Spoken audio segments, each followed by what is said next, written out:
It is very common for Christians to define faith as belief. Therefore, to have faith in God is to have certain beliefs about God.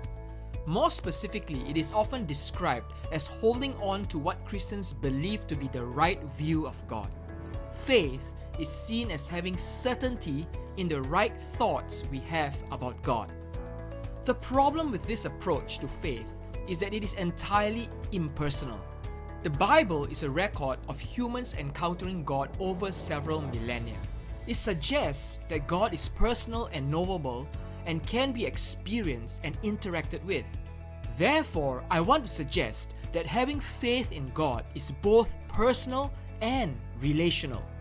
Let me illustrate this with the famous story of Charles Blondin, the greatest tightrope walker of the 19th century.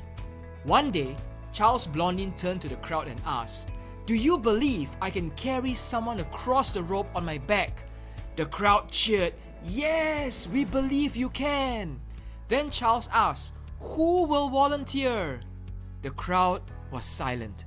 He then pointed at a man. "How about you?" The man replied, "No, I'm not going to risk my life like that."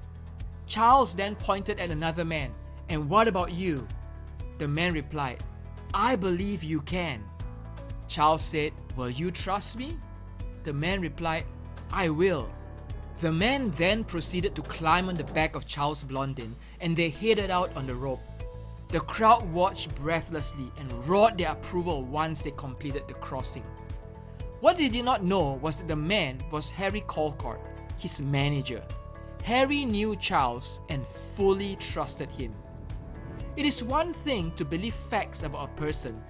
It is another thing to trust that person. I want to suggest to you that faith is not affirming information about God. Faith is putting your trust in God. In fact, I want to suggest that the word faith be replaced with the word trust. Many Christians today believe in Jesus, but they don't trust Him. Many say they have faith in God and yet have a hard time entrusting their lives to Him. They are like the spectator crowd declaring their faith in God, but never ever getting on His back when it truly matters. Now, if faith is trust, then there is room for doubt. Let me give you an example from my life. As I look back over my past, I noticed that I've had a lot of mixed feelings and thoughts towards my father.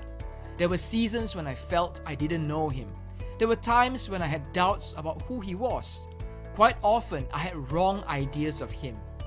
Yet, despite all this, I knew he was still my father. Even though I could not always figure him out, I trusted him as my father. All these years, regardless of what I felt and thought of him, he never stopped treating me as his beloved son.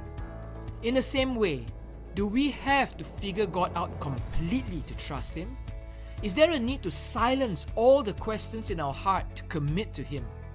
Conversely, does God stop loving you if you have any inaccurate thoughts of Him?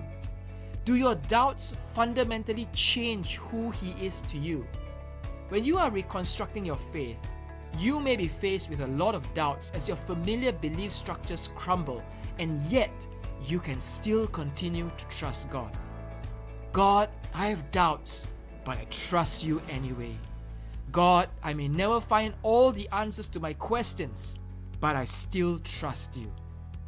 This is true faith, when you trust in the midst of uncertainty. Don't build your faith on having the most accurate information about God.